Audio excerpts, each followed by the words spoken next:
G-20 বিশ্বৰ অন্যতম শক্তিশালী ৰাষ্ট্ৰসমূহৰ অনুষ্ঠান আৰু এই বছৰত ভাৰতে G-20 কৰা সভাপতিত্ব G20 banner. Assam will be hosting 5 G20 events in total.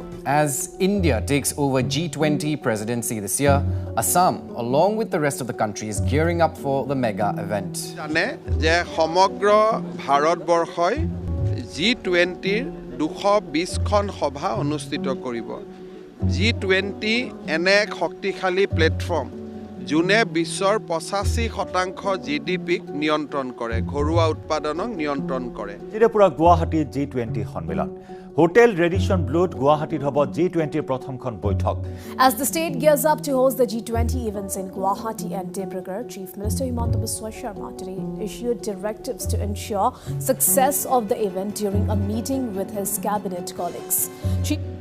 Bharat বৰ্তমান এই G20 দেশৰ অধ্যক্ষ অসমতো G20ৰ 5খন সভা অনুষ্ঠিত হ'ব 4খন গুৱাহাটীত এখন ডিব্ৰুগড়ত সেই সভাকেইখন যাতে খুব ভালদৰে অনুষ্ঠিত হয় তাৰ বাবে ভাৰতৰ মুখ্যমন্ত্ৰী আৰু ৰাজ্যপালসকলৰ সৈতে প্ৰধানমন্ত্ৰী মোদী ডাঙৰীয়াই ভিডিঅ' কনফাৰেন্স কৰিছিল মই যিহেতু গোলাঘাট ভ্ৰমণত আছিলোঁ গতিকে গোলাঘাটৰ পৰাই এই বাৰ্তালাপত অংশগ্ৰহণ কৰিলোঁ আৰু তেখেতৰ মাৰ্গদৰ্শন G-20 বৰ্তমান সময়ত অন্যতম এটা আলোচিত বিষয় G-20 কি G-20 ৰাজনৈতিক উদ্দেশ্য কি G-20 সমগ্ৰ গোলকীয় ৰাজনীতিৰ ইয়াৰ গুৰুত্ব ক'ত ভাৰতৰ বাবে G-20 কিয় বিশেষভাৱে গুৰুত্বপূৰ্ণ বা G-20ৰ লগত কিনো আছে সেই কথা আমি আলোচনা কৰিম G-20 আচলতে কিছুমান দেশৰ সমূহ আৰু G-20 19খন দেশ আৰু এটা সংঘ আছে প্ৰথমতে আমি জানি লওঁ G-20 কি G-20 স্বাভাৱিকভাৱে যদি মই ক'বলৈ যাওঁ G-20 এটা অনুষ্ঠান য'ত বহুতো ৰাষ্ট্ৰ আছে মুঠ 19খন ৰাষ্ট্ৰ আৰু এটা সংঘক লৈ পিনি G-20 গঠন হৈছে ৰাষ্ট্ৰসংঘৰ পিছতেই যদি মই কওঁ বিশ্বৰ শক্তিশালী ৰাষ্ট্ৰৰ সমূহ বা ৰাষ্ট্ৰৰ একত্ৰীকৰণ কৰা এটা অনুষ্ঠান কি তাৰ ভিতৰত এটা হ'ব G-20 G-20 America Russia England Bharat চীন যাক আমি ইউৰোপিয়ান ইউনিয়ন বুলি জানো সেইখনো G-20ৰ অন্তৰ্ভুক্ত হৈ আছে G-20 কিয় গঠন হৈছিল G-20 1999 চনত গঠন হৈছিল 1999 চনত গঠন হওঁতে G-20ৰ মূল উদ্দেশ্য আছিল ফাইনেন্সিয়েল ষ্টেবিলিটি অৰ্থাৎ অৰ্থনৈতিক স্থিতাৱস্থা কিন্তু বৰ্তমান সময়ছোৱাত G-20ৰ যিসমূহ দেশ সেই দেশসমূহ মিলিত হয় কিছুমান নতুন নতুন কথা কিছুমান গুৰুত্বপূৰ্ণ বিশ্ব ৰাজনৈতিক কথা তথা বিশ্বৰ সমগ্ৰ মানৱ জাতিটোৰ বাবে বা ৰাষ্ট্ৰসমূহৰ সামূহিক লাভালাভৰ বাবে তেওঁলোকে আলোচনা কৰে তাৰ ক্ষেত্ৰত আমি ক'ব পাৰোঁ ক্লাইমেট চেঞ্জ বা গোলকীকৰণৰ যি প্ৰক্ৰিয়া লগতে আমি আৰু ক'ব পাৰোঁ বিশ্ব শান্তি লগতে অৰ্থনৈতিক যি সংকট সেই অৰ্থনৈতিক সংকট বিশেষভাৱে আমি যদি G-20ৰ সমগ্ৰ লক্ষ্য উদ্দেশ্য আৰু কাৰ্যক্ৰমণিকাসমূহ বিশ্লেষণ কৰোঁ তেন্তে আমি G-20ৰ মূল তিনিটা লক্ষ্য উদ্দেশ্য তথা কাৰ্য আমি ক'ব পাৰোঁ প্ৰথমটো হৈছে অৰ্থনৈতিক স্থিতাৱস্থা যাক আমি ইংৰাজীত ফাইনেন্সিয়েল ষ্টেবিলিটি বুলি ক'ম লগতে গোলকীয় উত্তাপ বৃদ্ধি বা যি পৰিৱেশ সম্পৰ্কীয় বিষয় ক্লাইমেট চেঞ্জ আৰু বিশেষভাৱে গুৰুত্বপূৰ্ণ ছাষ্টেইনেবল ডেভেলপমেণ্ট বা বহনক্ষম উন্নয়ন এই তিনিটাৰ ওপৰত G-20ৰ সমগ্ৰ যি আলোচনা হয় বা G-20 দেশসমূহে গুৰুত্ব দি কাম কৰিব বা কাম কৰি সিদ্ধান্ত গ্ৰহণ কৰে বা আলোচনা কৰে এইবাৰ ভাৰতে G-20ৰ সভাপতিত্বৰ সুযোগ পাইছে বিশ্বৰ ৰাজনৈতিক অৰ্থনৈতিক আৰু সামাজিক ক্ষেত্ৰখনত G-20 কিয় গুৰুত্বপূৰ্ণ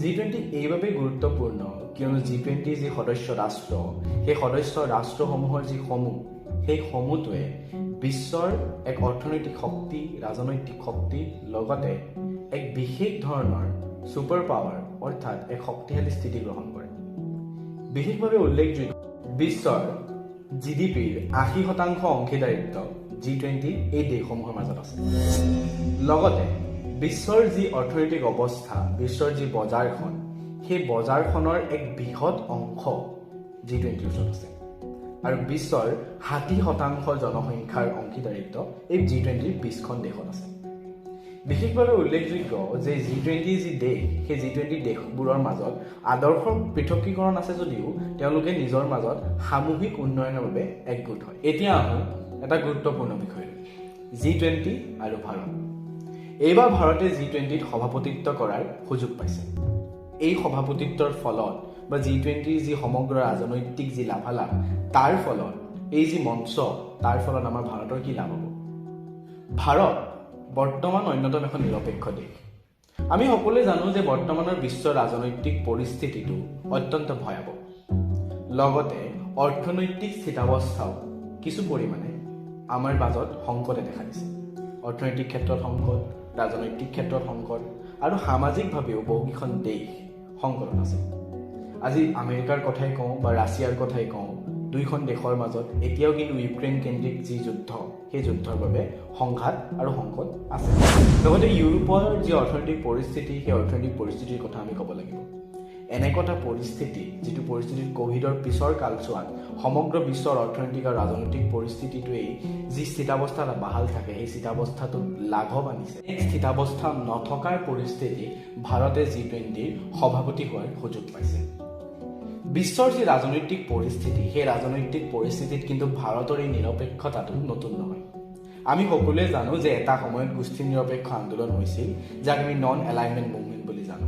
নেহেৰুৰ নেতৃত্বত এই যি আন্দোলন হৈছিল, ই বিশ্ব শান্তি ৰক্ষাৰ বাবে অন্যতম এটা গুৰুত্বপূৰ্ণ আন্দোলন।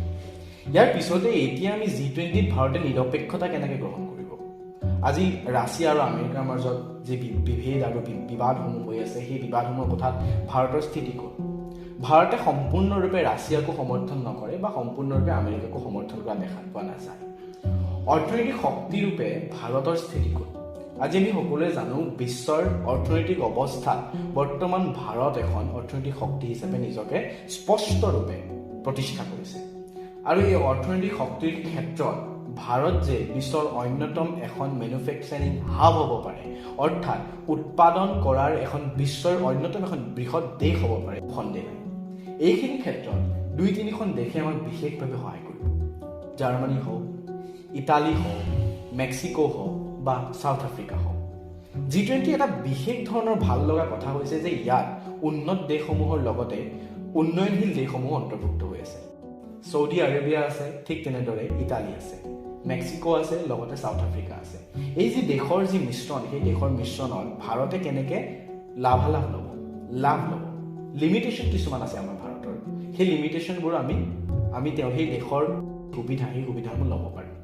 গতিকে এইখিনি ক্ষেত্ৰত ভাৰতৰ মূল উদ্দেশ্যটো হ'ব যে ভাৰতে নিজকে কেনেকৈ সেই দেশসমূহৰ আগত মুকলি কৰি দিব যে আমাৰ ইয়াত মেনুফেকচাৰিং হাব হ'ব লাগে, আমাৰ ইয়াত অৰ্থনৈতিক লাভালাভৰ বাবে আপোনালোক আহিব লাগে। লগতে বিশ্বৰ ৰাজনীতি যে আমি এখন শক্তিশালী দেশ হিচাপে নিজকে প্ৰতিষ্ঠা কৰিব পাৰোঁ, সেই কথা ভাৰতে স্পষ্ট কৰিব লাগিব। অলপ অসমৰ ফালে আহোঁ। G20 আৰু অসম কেনেকৈ জড়িত? অসম আমাৰ যি এই চাউথ ইষ্ট এছিয়া, অৰ্থাৎ যি আমাৰ এছিয়াৰ যি আমাৰ আগৰ যি অঞ্চল, সেই অঞ্চলৰ লগত আমাৰ বৃহৎ এখন বজাৰৰ লগত জড়িত।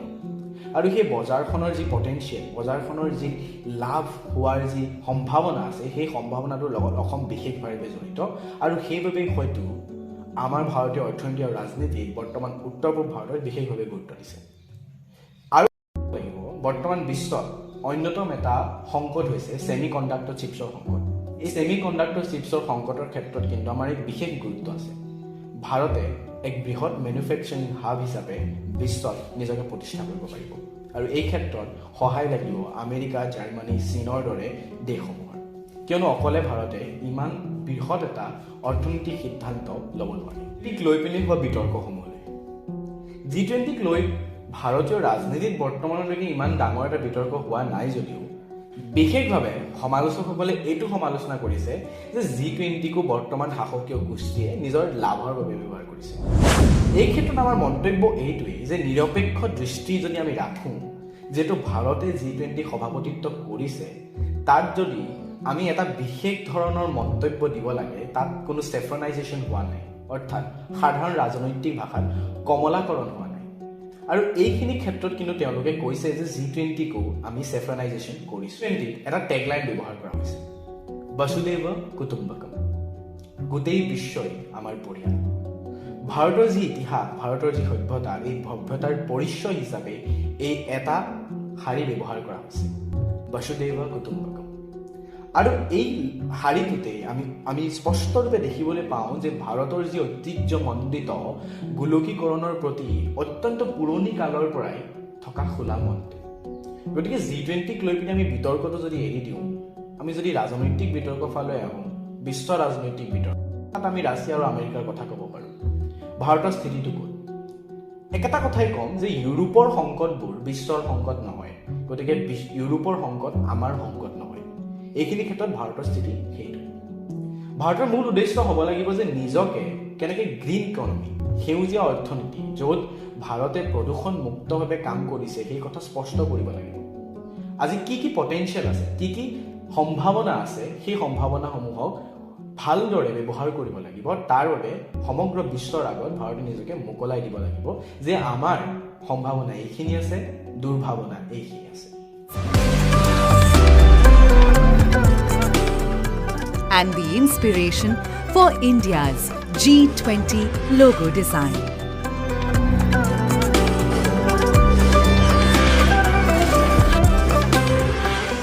The design, rendered in saffron, white, green and blue, is drawn from the national flag of India.